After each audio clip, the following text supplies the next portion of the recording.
From LinkedIn News, I'm Leah Smart, host of Everyday Better, an award-winning podcast dedicated to personal development. Join me every week for captivating stories and research to find more fulfillment in your work and personal life. Listen to Everyday Better on the LinkedIn Podcast Network, Apple Podcasts, or wherever you get your podcasts.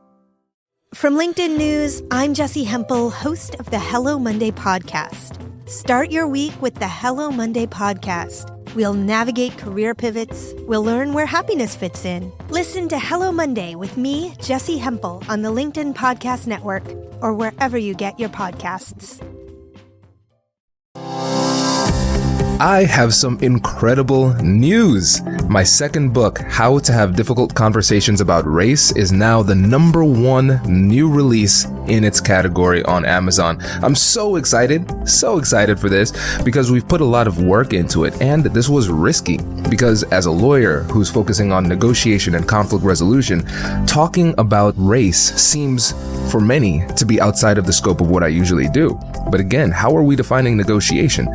We define negotiation as any time you're having a conversation and somebody in the conversation wants something. And as the podcast is titled, Negotiate Anything, we can negotiate anything. And in my years of doing all of this work in the professional world, difficult conversations about race is something that comes up over and over and over again in the workplace. And there isn't really a solid resource out there that blends the fundamentals of negotiation and conflict resolution and effective communication with this particular topic. So it's risky. It is risky to venture in this way, but I'm really excited and encouraged by this early result. So this is not just a win for me, this is a win for you too, because you are part of this tribe. And so a quick note about the book. Who did I write this for? I wrote this for the person who is passionate about changing the world and their organizations for the better, the leader who leads a diverse team, and the professional who wants to learn how to overcome the hidden barriers that make it tough to connect with people with a different background. So whether you consider yourself an ally or just want to avoid making a critical mistake when discussing race, this book is for you. And for you as a podcast listener, I'm making a direct request. After 6 years and over 600 episodes of Negotiate Anything, I'm asking for your support in this endeavor to make the world a better place. Our goal of the American Negotiation Institute is to change the world, and this book plays a critical role in making that happen, and we would love to have your support. We have the links in the description of this episode so you can get your copy of How to Have Difficult Conversations About Race. Hello, my friends, and welcome to our practice session. In our practice sessions, we invite our featured guests to show off their negotiation and conflict resolution skills in a realistic scenario. In this session, I want you to pay attention to what our guest does and not to what I do, because while they are trying to show off their skills and teach you, I'm trying to frustrate their efforts in different ways through things like aggression, annoyance, emotionality, or awkwardness. And then after the practice session, we debrief and talk about what worked, what didn't work, and what you can use in your next difficult conversation. Hey everybody, welcome back. And we are in the sparring session. We have celebrity doctor Zwade Marshall here with us today. And I'll give you the floor, Zwade, to tell us about the situation and the role you'll be playing and the role I'll be playing.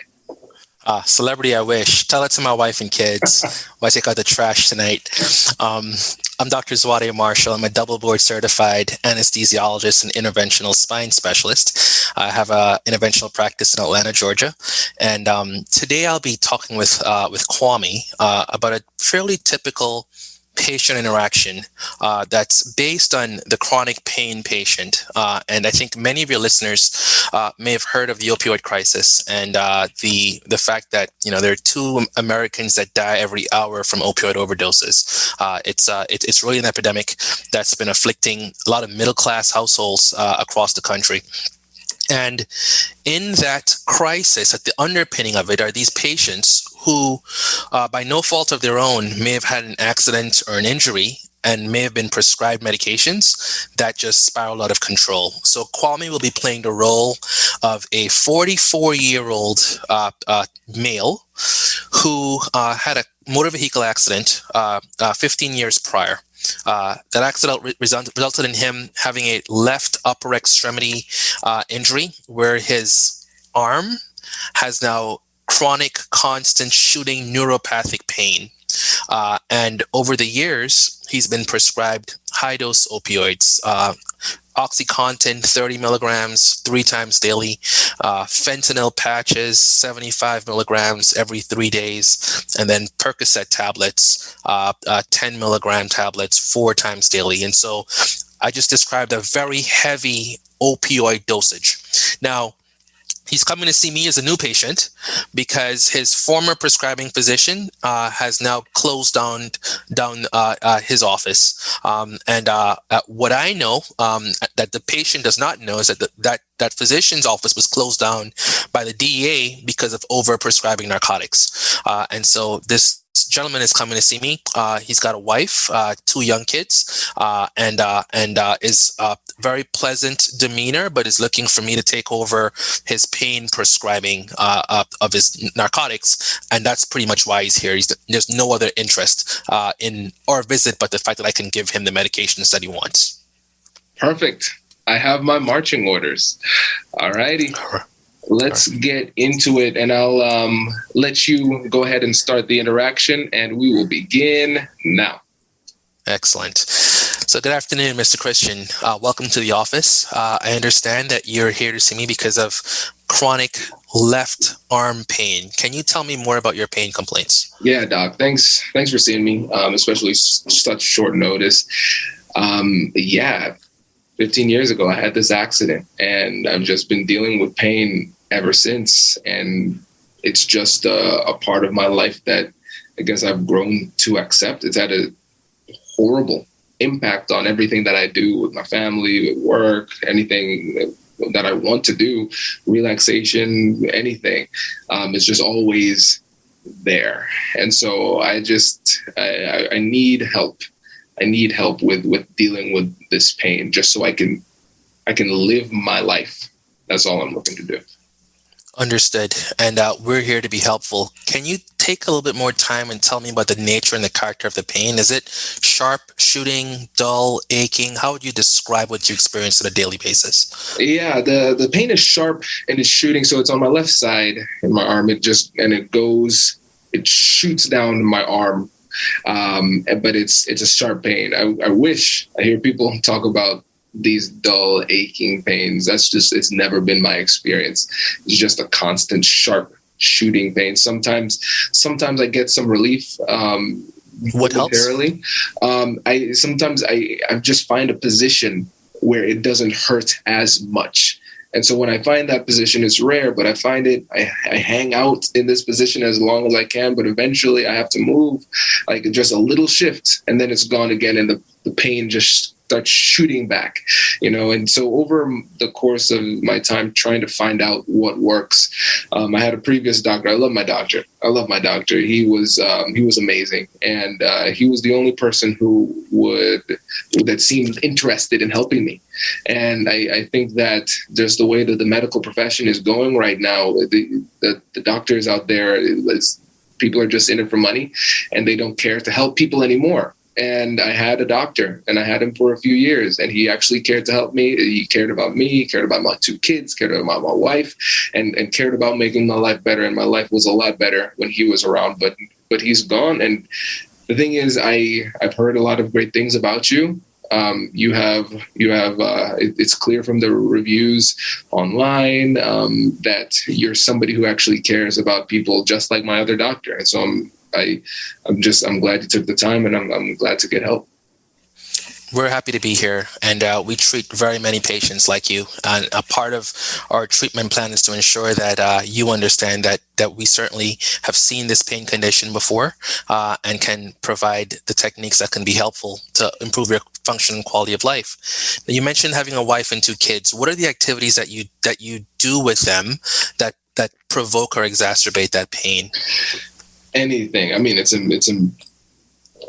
embarrassing to say, but I mean, with my wife, it's been really hard to be intimate with her without being distracted, by the pain. It's been leading to other issues with a little bit of Intimacy issues. Yeah, intimacy issues. So that's been challenging for me. It's been challenging for her.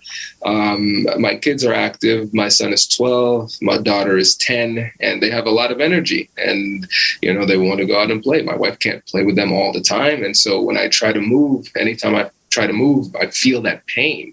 So I have to stay. I can't move and enjoy my time with my family anymore. And it's so hard. Take me back to before the accident. What were the things that you did? What were your hobbies? What was your profession? What do you do for fun now? And what did you do before? Yeah, so I was I like to work out. My friends and I, we would go to the gym. I think we were kind of a little bit bro-ish. We would go and we would work out, try to see who can outlift each other. Never liked cardio. Cardio was just, we never got along. But I would go out and play basketball, play tennis, and those type of things. I had a really active lifestyle. And just to unwind, I would ride on my motorcycle. And, my mom, my wife, they never liked the motorcycle, but I did. It was free. And I think it gave me that sense of rebellion. And so, obviously, I guess they get to say, I told you so for the rest of my life, because here we are now. But I was really active. I was really, really active. I worked at a construction site. And so it was hard work, but I like using my hands. I really like using my hands and having the satisfaction of seeing like a blank slate, and then coming back and seeing something built up there and seeing I had a part of that. So that's what I used to do. But obviously that's not something I can do anymore. Sure. I think creating something can be very therapeutic. And so having a history in the construction business, I think makes sense. And getting you to a place where you can get back to doing some creation, and we can figure out what it can be over the course of the next several weeks. I think we can get it on a path to getting you feeling better. Now, I have your medication list in front of me. Can you tell me about other therapies that you've tried besides these medications? Have you done anything else? I feel like I've tried it all, Doc, and the only thing that works is this therapeutic cocktail that I have right now. Some oxy, some fentanyl, some perks, and that's really the only thing that's worked. Sure. I've tried some physical therapy that just made everything worse. And when I say everything, I mean everything. Like it hurt throughout, and I just became. It took a psychological toll because it felt like it was almost abusive. Because I wasn't getting any better from that.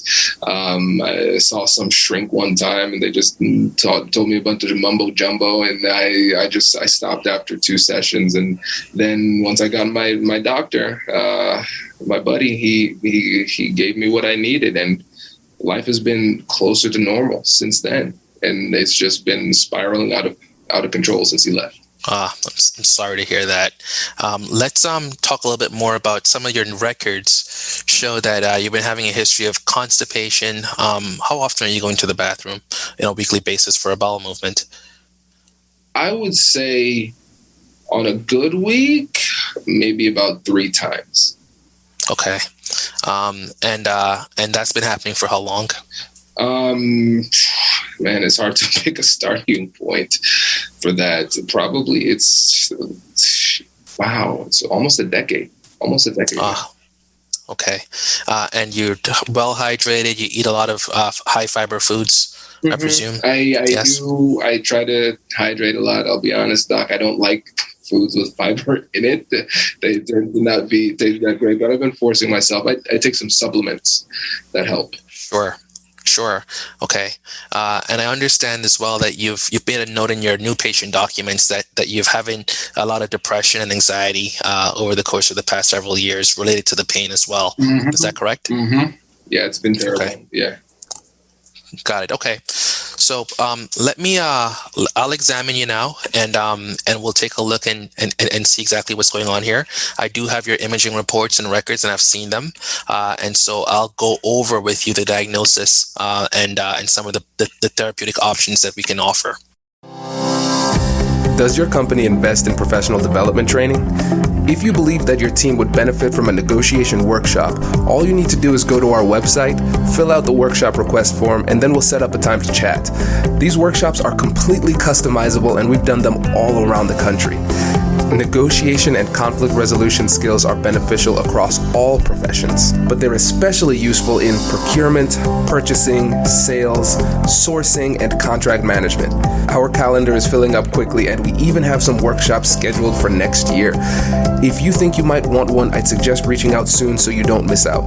Check out the link in the description to learn more, and we will be right back after this.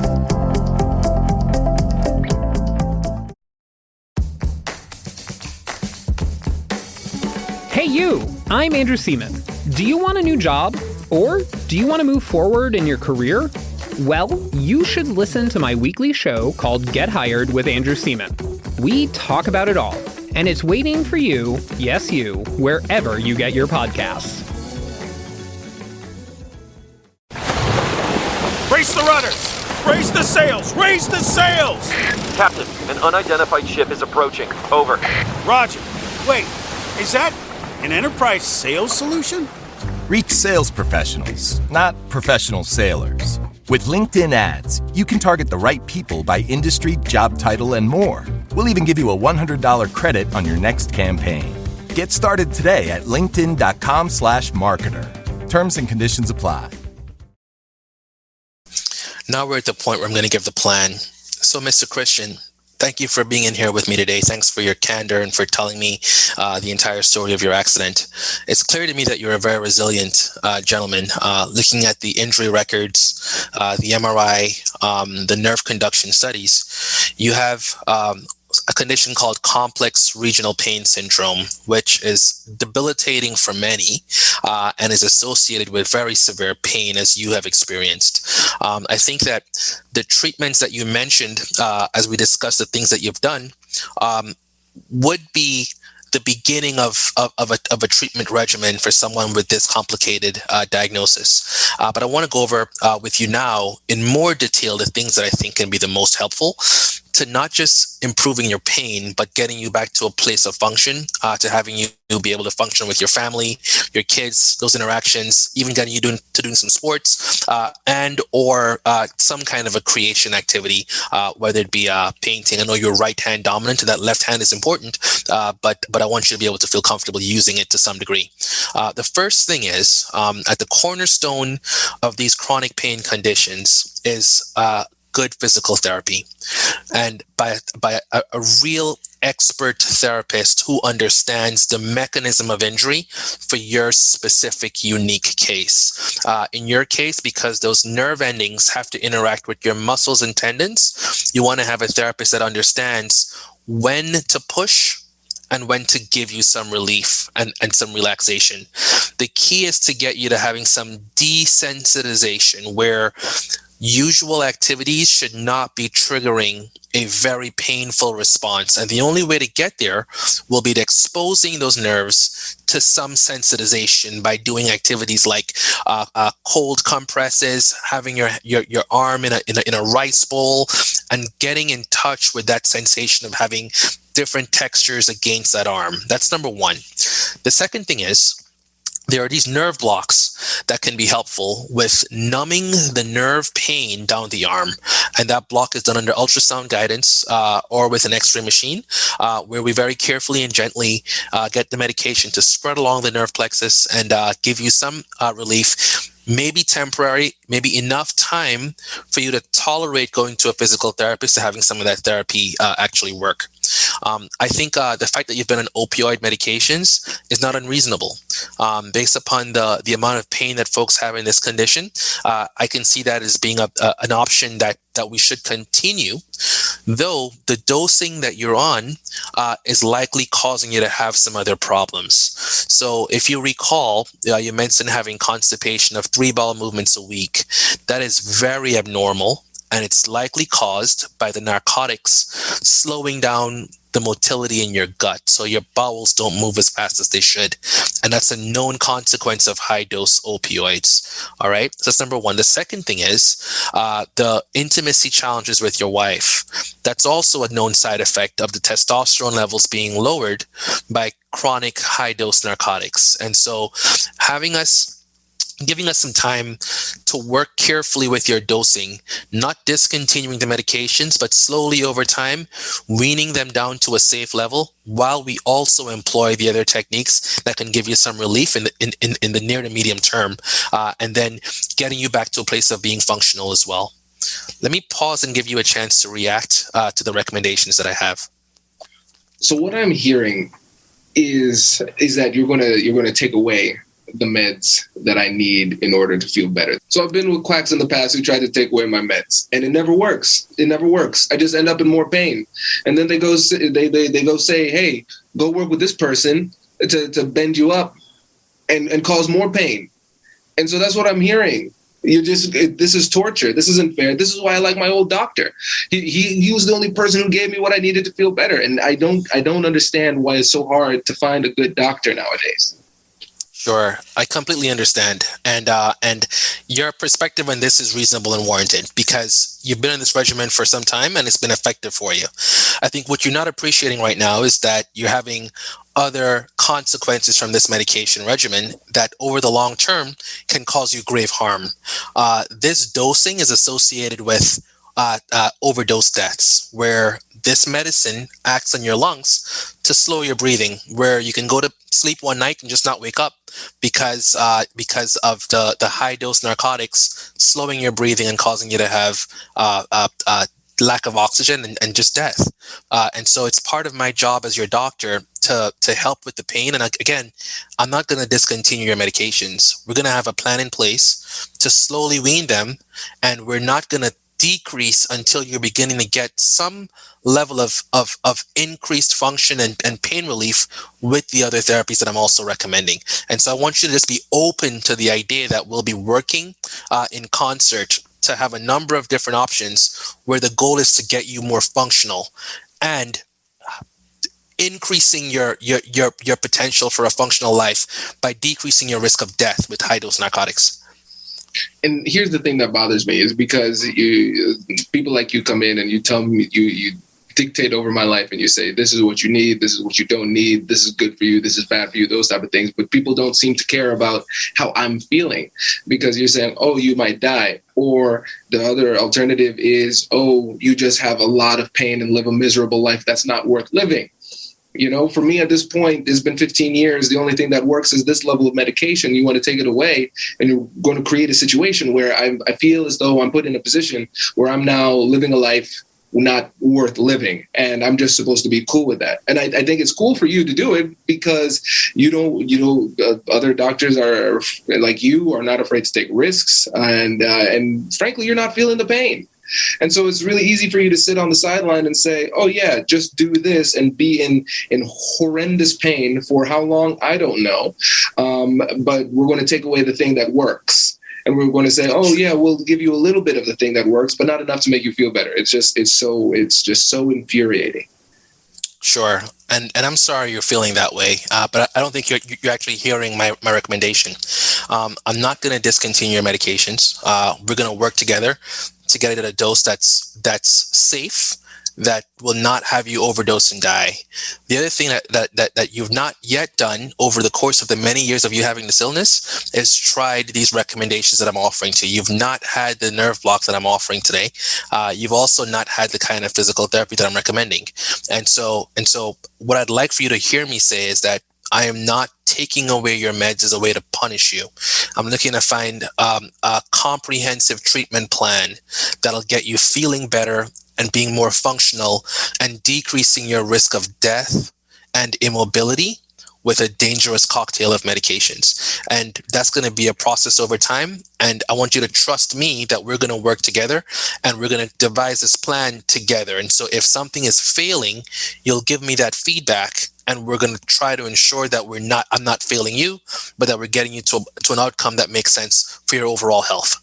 So what happens if we do this and then it doesn't work? I don't think it'll work. We say we do this and it doesn't work. Then will you put me back to that level of medication so we can at least get some reprieve?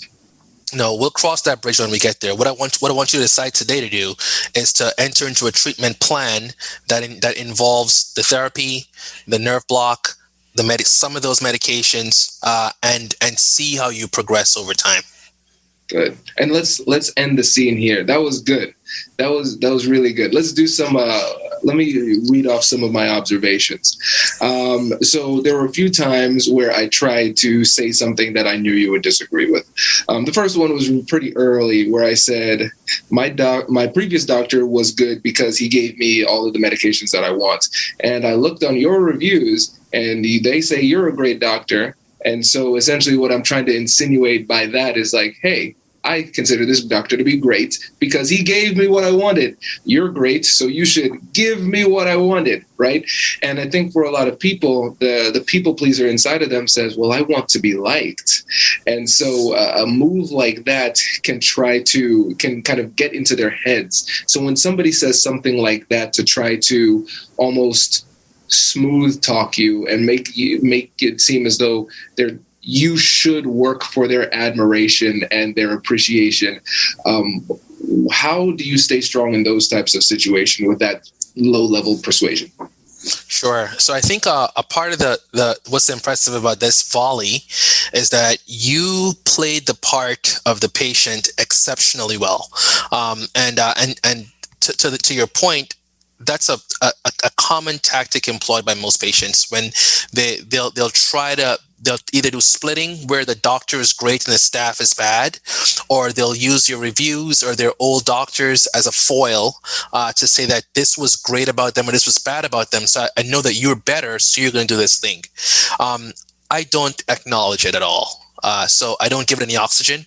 I don't address it directly. I make it I'll usually take notes while they're speaking, and I continue to take notes so that they get from me that I'm collecting all of the data, including that part, right? But I'm not going to respond to it directly. And so over the course of the visit, you'll never hear me bad talk their previous doctor unless it came to a point of them demanding a medication. And then I might use as my final lever that, look, that doctor may be in jail right now because of these medications at this dosage. And that's likely why you're not seeing him. And good luck finding another doctor who's going to prescribe you medicines at this dosage in the future. I'm all you've got. So, and I'm not taking it away from you. You'll be getting some of them, but you got to do some other things as well. And so that tends to be the kind of last line of defense where they realize quickly that they've got nowhere else to go. And so my therapeutic recommendation will be viewed as a lot more empathetic and a lot more reasonable when the alternative is nothing. Yep. Oh, this is great. So listeners, you're probably familiar with the term best alternative to a negotiated agreement, or BATNA. And so this is, if you do not get a deal, what is your alternative? And so in this situation, what you do is, just like any other negotiation, you don't start talking about the BATNA unless you absolutely have to, because it can be perceived as a threat. And so, Zwade, if you were to lead with that, then you are eroding the relationship. You're just like, hey, my name is Zwade and your old doctor was a quack. That's probably not going to be great for the relationship building, right? That's right. And so you say, just like you said, as a last resort, you're letting them know, hey, I understand what your alternative is, and your alternative is not very good. I am your best alternative. You are here right now. So this is our opportunity to make things better. And so you hold that card until you need to. That's right. And when you're forced to deploy that card, it's not enjoyable, because you still run the risk of eroding that alliance. But what is my alternative, right? So the patient's BATNA is they've got nowhere else to go. At the point that I'm having to deploy that card, I've got nowhere else to go. This is because whatever was said that led me to have to use that card proves that this may not be the right person for my practice. So it's either you're going to comply and toe the line, or you're not going to be under my care, because I can choose who to take care of, and I cannot be fighting with someone over the course of our treatment sessions who want something that's become illegal and has a high risk of death. Right. And I agree with you. I would just rephrase it, because you say you don't have any alternative. You actually do have an alternative, which is I'm going to see my next patient. Because the reality is, if this patient chooses, hey, if you don't prescribe this in this illegal and dangerous type of way to me, I'm leaving, then you say, okay, then leave. I will continue to run my practice and have a loving family at home, right? Right. Because you don't need that specific patient. You want to help them, but your existence is not wrapped up in it. And I see so many negotiators struggle because they get their identity wrapped up in the specific deal. You see people in relationships struggle because they get their identity wrapped up in that specific person, not finding the right relationship, but having a relationship with that specific person. And one of the most dangerous emotions to feel in a negotiation is a feeling of need, because if you need that person, that means you're going to be willing to give up a lot to keep that person. And in your case, it could be your license and your freedom if you make those types of concessions. You're absolutely correct and beautifully said. I'll layer on one wrinkle and complexity to the fact that I don't need that patient. You're right. I can continue to build and grow my practice with folks that are like-minded and will subscribe to my philosophy, until that patient leaves your office and goes and reports it on Facebook, Twitter, your website, and the medical board. And you're now dealing with responding to a complaint of a disgruntled patient. And I'll be exonerated, but the energy, the brain damage from having to defend yourself to the public, right? When there are many chronic pain patients who've been mishandled by doctors, and all of a sudden a complaint about me, phrased the right way, could make me appear to be one of those doctors as well. And so a large part of what colors my interaction with patients is ensuring that even if it's not going to work out, they leave feeling respected. And they leave feeling as though I am trying to be a responsible doctor and I really believe that my recommendation is the best thing for them and it's the best science available, so that they'll be less inclined to trash me publicly, because that actually does affect me in a real and lasting way, because you can't get those reviews to go away after someone trashes you unless they take it on themselves. Funnily enough, this scenario is a real patient scenario, someone that I saw a few months ago, and he was not adversarial the way you played in the volley. He was soft-spoken, very. He was not a professional anymore. He was a professional before he was injured. 2 kids, wife, and at the end of the interaction, he left appearing to subscribe to the therapy that I recommended, which is much like I told you. And then 2 days later, I wake up to a 1-star review on Google left by his wife, who said that, and she wrote a very eloquent narrative online. And she was not there in the visit, but she described the pain patient from the perspective of a spouse. And it was credible.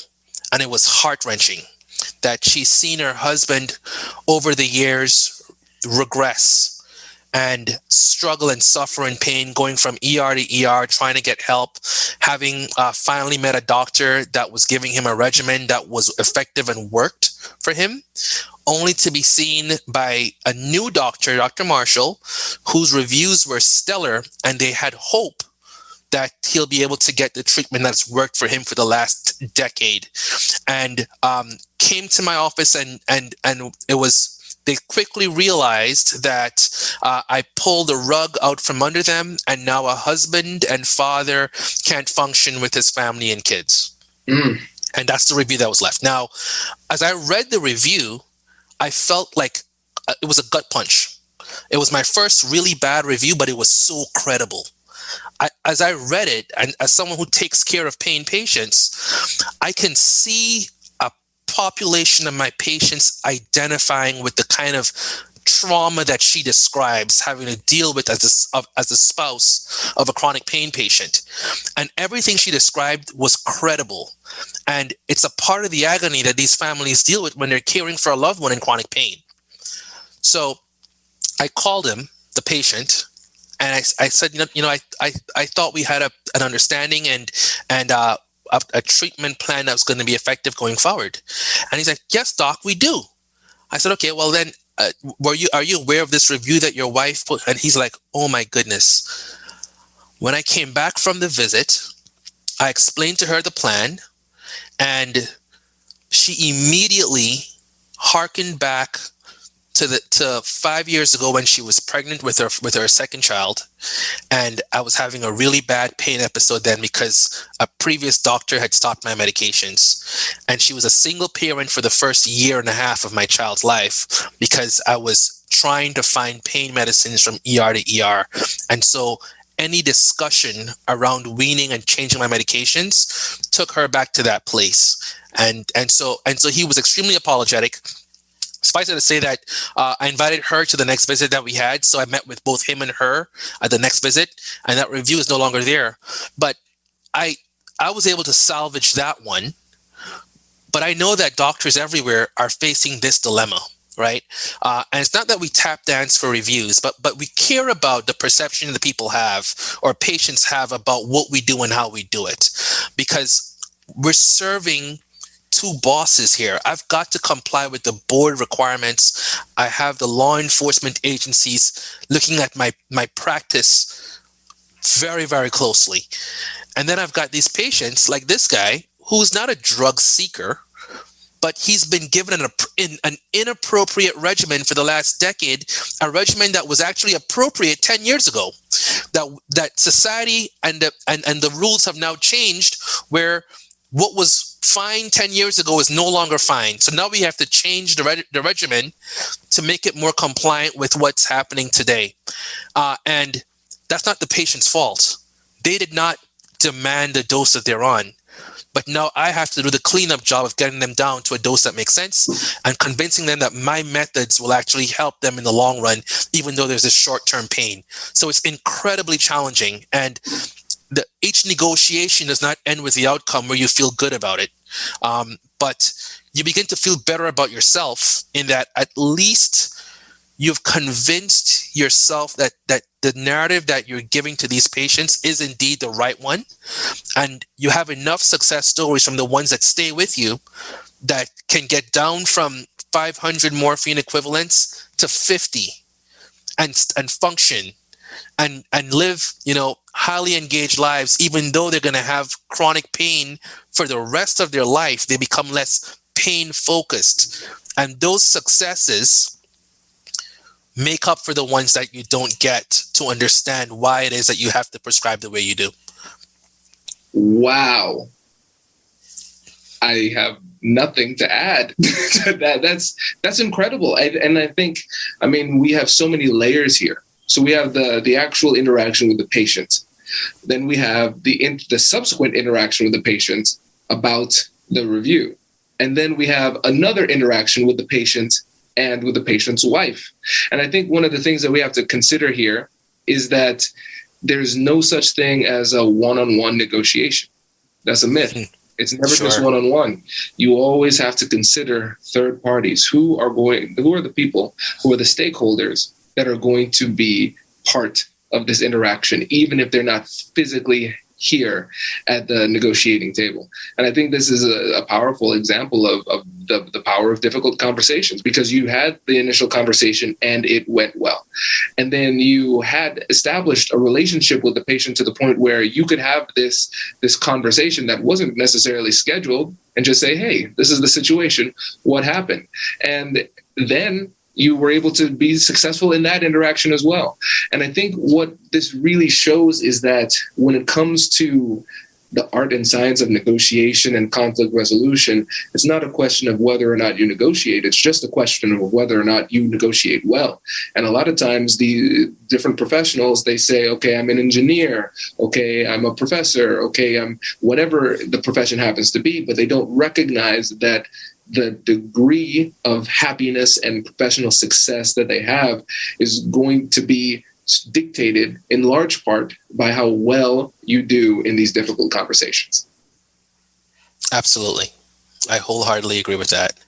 I think, the other part of being a professional that has these conversations on a daily basis is that I find myself being surprised when I'm affected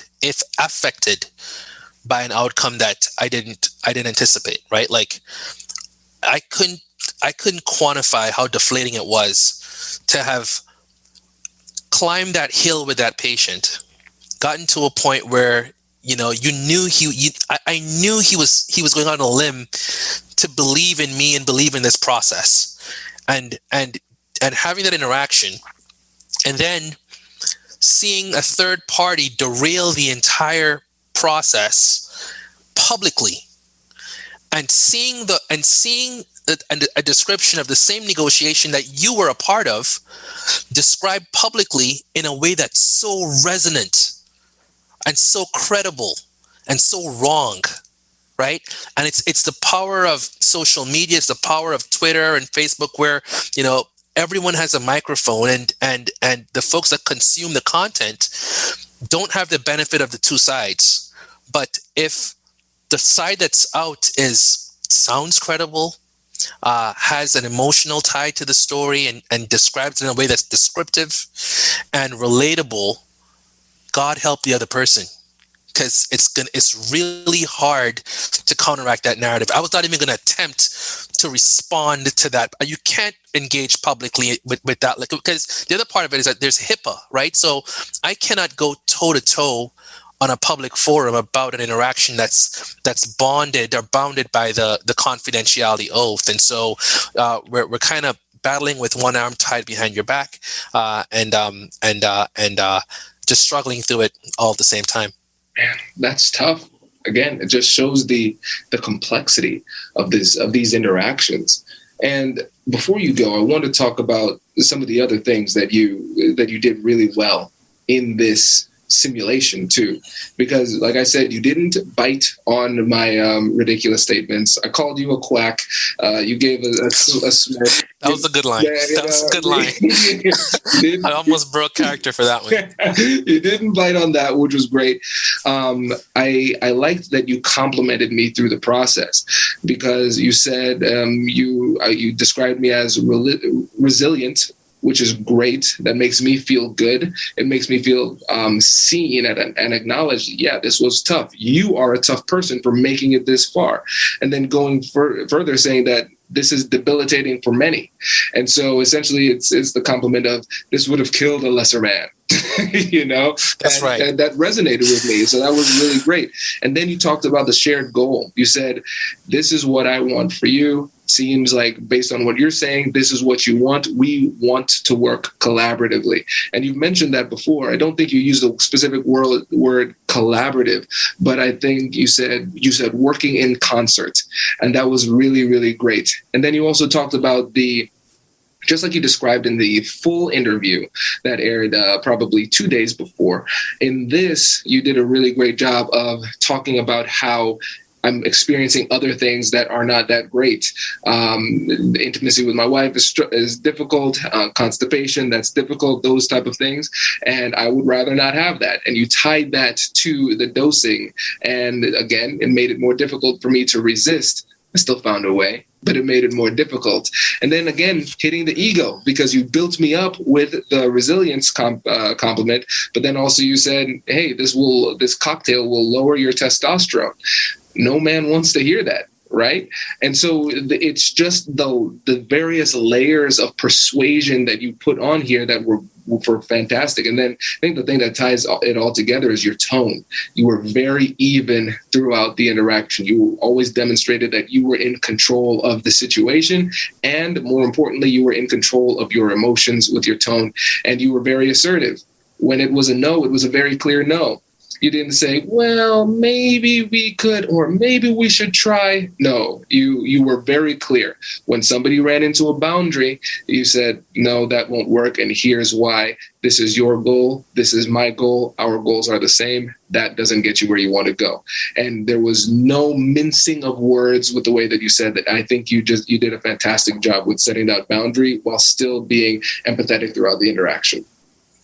Thank you for that. And it's been intentional to do the things that you mentioned. I think many patients, like you did, are going to tell you their pain story, their pain history, in a manner that's trying to convince you that they have legitimate pain because it's so subjective, right? And so pain patients are always trying to prove to their doctors that I am one of the legitimate ones. And so as much as I can acknowledge and validate and signal that I understand who you are and I understand what you've been through, the words that I use and the way I the way I summarize and get to recommendations, it's paying a nod to that effort on their part to convey to me that this is legitimate pain. So as much as I can recognize and acknowledge, it helps with that alliance because then they feel, as you said, heard.